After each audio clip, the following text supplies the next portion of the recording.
Here's the thing. I assume that everyone watching this channel is aware of the God of Abraham. But what about Alexamenos' God? This is Roman graffiti. It was carved into a plaster wall about 2,000 years ago near the Palestine Hill in Rome. The text reads, Alexamenos worships his God. And it depicts a god with the head of a donkey. And it's being crucified. Yes, this is a picture of Jesus. And it's mocking Jesus Christ's worshippers. And it may be the oldest depiction of Jesus that still exists today.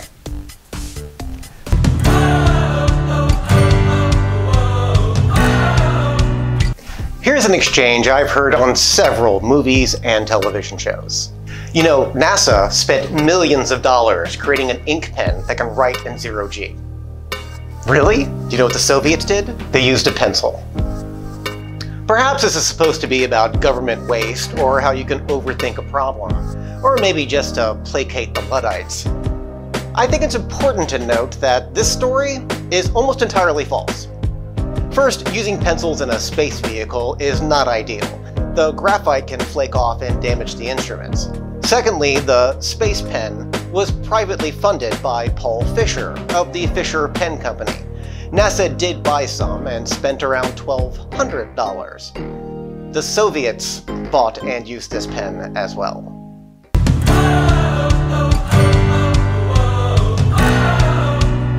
This is a fire hydrant. It's yellow since I live in Shelbyville. It's also sometimes called a fire plug, which is an archaic term. That name comes from when the United States had wooden ducts to carry water throughout an area. And when there was a fire, the firefighters would drill into the wooden pipe and then plug it up when done. But what about this thing? The chief engineer of the Philadelphia Water Works in 1801 was Frederick Graff Sr., and he is credited with inventing the fire hydrant. But did he? Actually, we don't really know. There was a patent for this type of fire hydrant, but it was lost when the patent office burned down. I bet they wish they had one of these outside.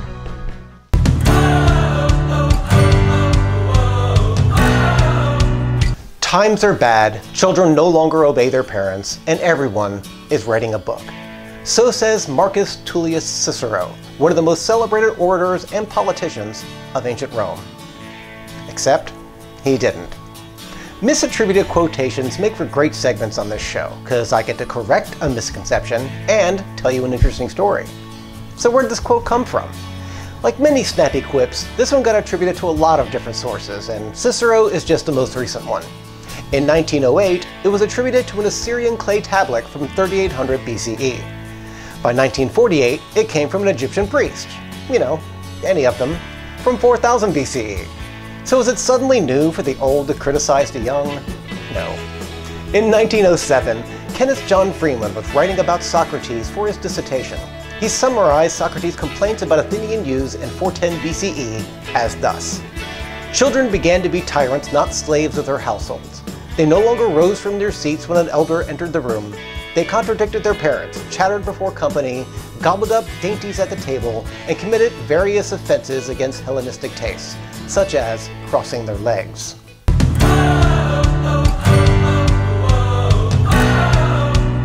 In 1958, schools in Hong Kong held a boxing tournament.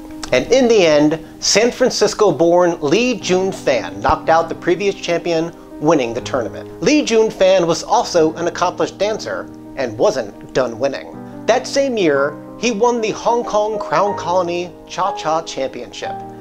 At this point in his life, he was already an actor, having appeared in over 20 films as a child, some of them with his father, a famous Cantonese opera singer. Lee Jun Fan continued acting as an adult and became internationally famous. Have you never heard of Lee Jun Fan, Hong Kong boxing and Cha-Cha champion? You probably know him by another name, Bruce Lee. And that's not Bruce Lee, that's martial law from the Tekken video game series.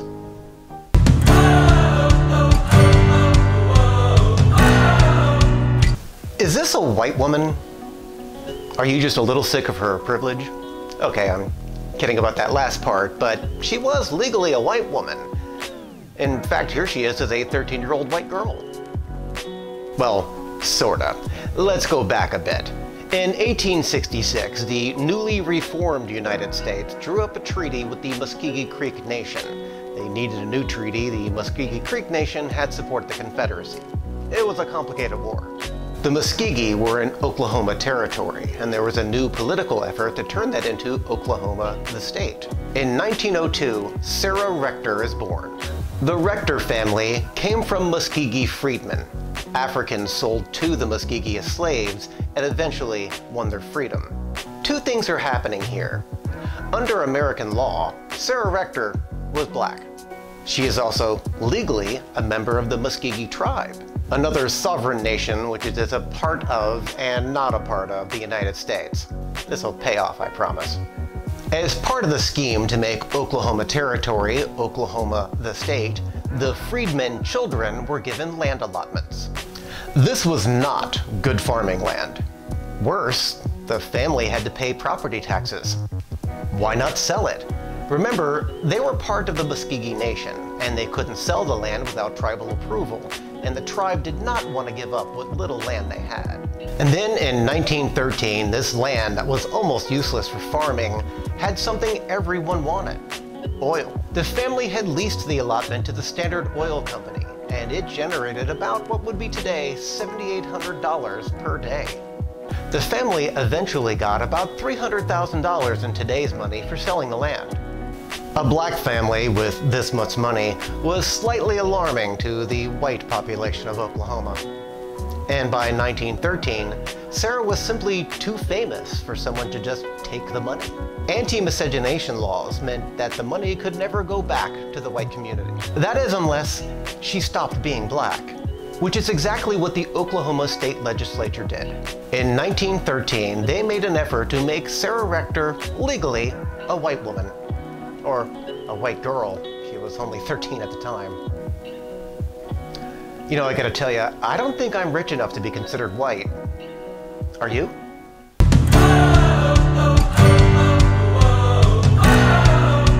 Thomas Moore Jr. was a member of the Texas House of Representatives and wanted to prove a point.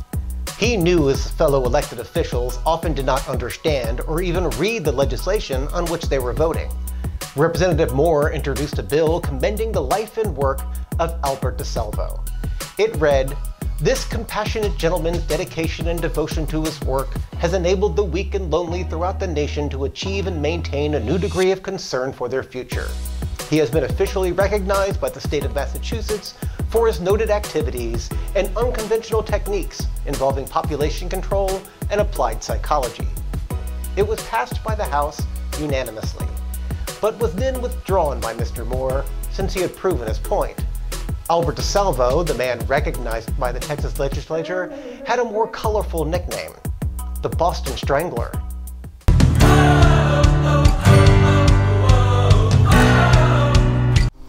Bhagat Singh Thind was working in an Oregon lumber mill to pay for college when the U.S. entered the Great War in 1918. From Punjab, he joined the army because, after all, he was a Sikh, and as a way to become a U.S. citizen.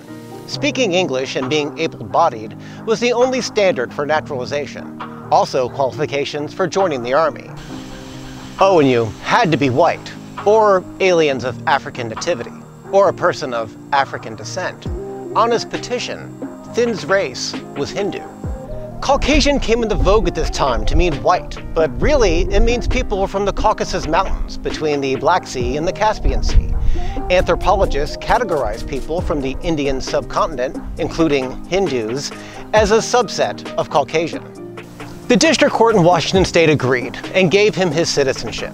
The Bureau of Naturalization disagreed and took it away. He applied again. The district court in Oregon agreed with him and gave him his citizenship. The Bureau of Naturalization disagreed again and revoked it.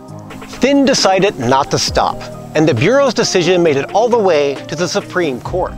This case could potentially open naturalization to so many new people, people who did not fit neatly into black and white categories. He lost. The case became a way to codify racial classifications into United States common law, excluding not just him, but anyone from Asia. Some naturalized citizens lost their citizenship. So why did this happen? Racial anthropology had become popular in the 1920s and was being adopted as scientific fact. Nowadays, we know it is pseudoscience. The law had been written to exclude people who didn't meet the definition of white or black, making Thinn's case about the definition of white and not his rights under the US Constitution. He was standing up for his own rights, and it backfired, stripping others of their rights. There is more to Thinn's story. He did eventually gain citizenship via his status as a World War I vet in 1935. He stayed in the US, married, got his PhD, and worked as he could to help Indian independence from British colonial rule. He died in 1967, today remembered as a pillar of the American Sikh community. The Supreme Court ruling on this case hurt people. Should he have just accepted the Bureau's decision and waited for a new act of Congress to gain his citizenship? I don't know. I've never been in a position where my adopted home had that kind of power over me. From what I understand about Sikhs though, I don't think he would have felt like he was still a Sikh if he hadn't fought for what he believed. Thanks for watching, and may the road rise with you.